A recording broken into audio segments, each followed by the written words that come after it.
హైదరాబాద్ నుండి కాశీకి వెళ్ళడానికి 20 అవర్స్ పట్టింది. నెక్స్ట్ డే మార్నింగ్ బామ్మగారితో మాట్లాడుతూ నా డే అనేది అయితే స్టార్ట్ అయిపోయింది.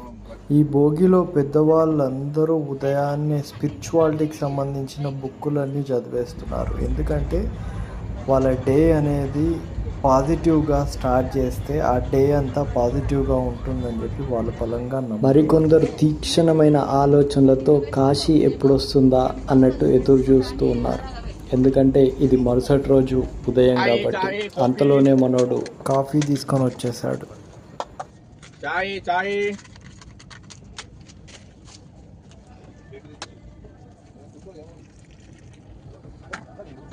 कॉफी भैया के रेडी हो गया. Thank you. कॉफी से थैंक यू. మనోడు ఇచ్చిన కాఫీ తాగిన తర్వాత మళ్ళీ ప్రయాణం మొదలైంది. వీళ్ళంతా మా పక్కనే కూర్చున్నారు. ఆంధ్ర నుండి కాశీకి వెళ్తున్నారు వీళ్ళంతా. ఒక గ్రూప్ ఆఫ్ పీపుల్ ఒక్కొక్కరిని ఒక్కొక్క దగ్గర వేశారు. అందులో కొంతమంది ఇక్కడ కూర్చున్నారు. వీళ్ళందరినీ నేను అడిగింది ఒకే మాట, ఆంధ్రాలో రాజకీయాలు ఎలా ఉన్నాయి అంతే. ఇంకా వాళ్ళందరూ స్టార్ట్ చేశారు తిట్టడం. ఒక్కరిని కాదు, అలా అందరినీ తిట్టేశారు. దాంతో నాకే భయం వేసి వాళ్ళు పెట్టినవన్నీ తినేసి మెల్లిగా అక్కడి నుండి జారుకున్నా.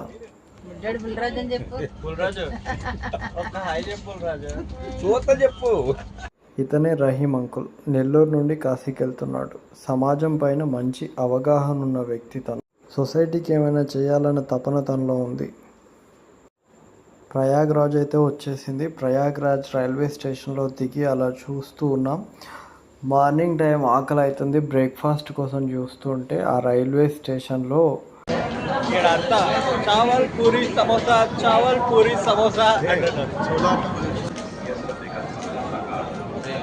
తిడతారేమో, రకరకాలు కొన్నారు మంచి.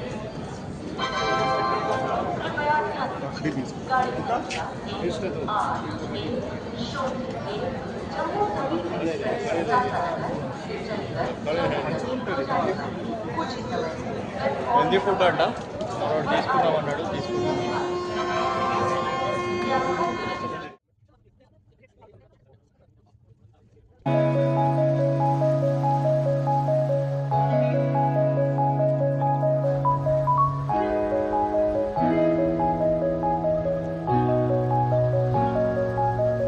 लस्सी है, दही लस्सी, लस्सी दही, हाँ दही लस्सी, दही लस्सी, लस्सी दही.